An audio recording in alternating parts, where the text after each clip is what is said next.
So I'm on day 2 of my training, and I'm not sure how well this is going to pick up because it is windy. So I've stopped at the 4K mark just to sit and enjoy the view over the reservoir. And I'm watching some kayakers go along. There's a canoe kayaking club just up the way.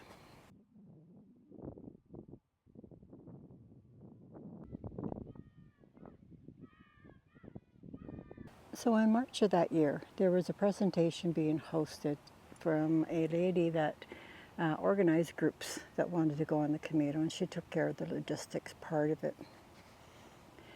And so I went to see it as it was still calling me. I wanted to know more about it and whatnot. And then what I did is I did my first 10K walk a couple of weeks later. And I thought to myself, I've got this. So, but I still negotiated with myself and said, give myself 6 months, because I didn't want it to be the grief that was pushing me to do this.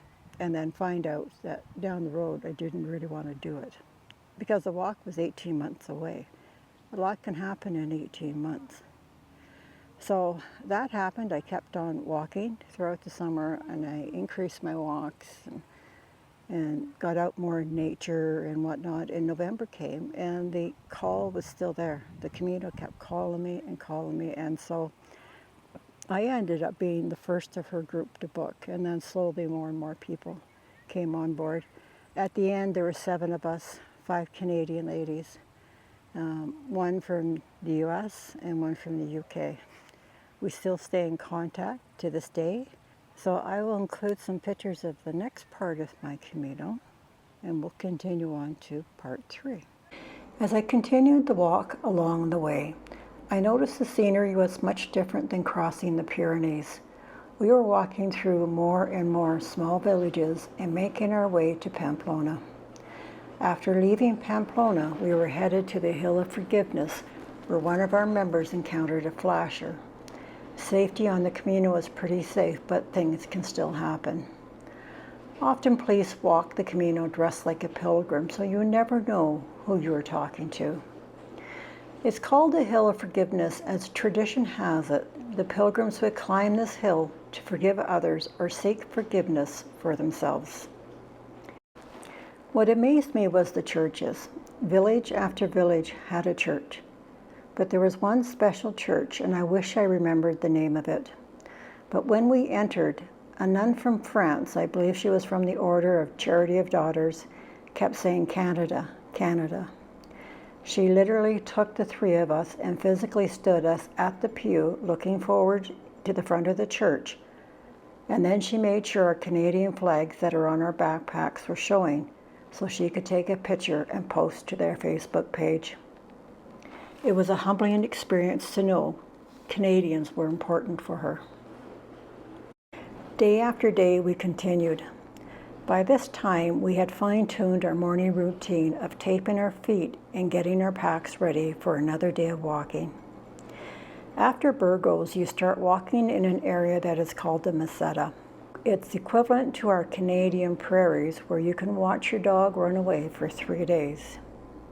It was hot, and I no longer put on sunscreen as it just melted off me.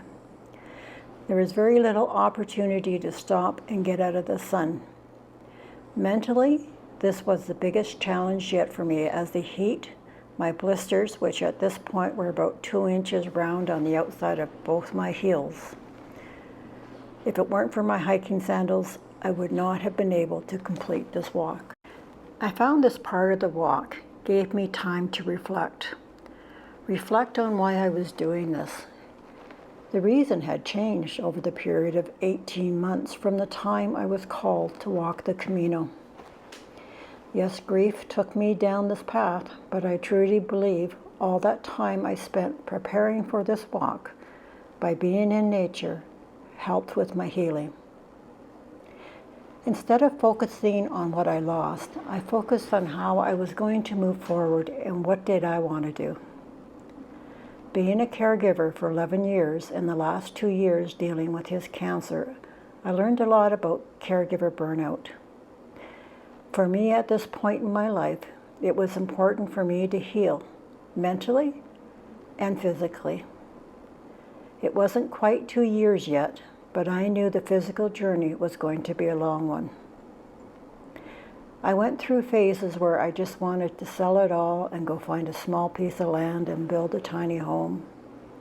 And then I wanted to get a van and just go. Little did I know that the van would come first circle again for when I retired.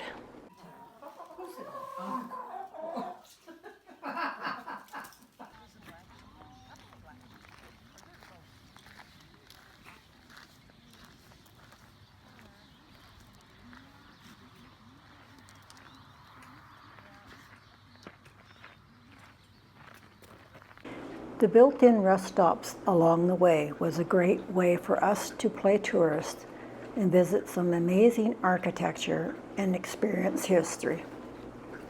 Canada is such a young country compared to the age of Spain. The one thing that I was quickly realizing is if I were to do this again, I would do it at a much slower pace. So stay tuned for part 3 of why I walked 800 kilometers.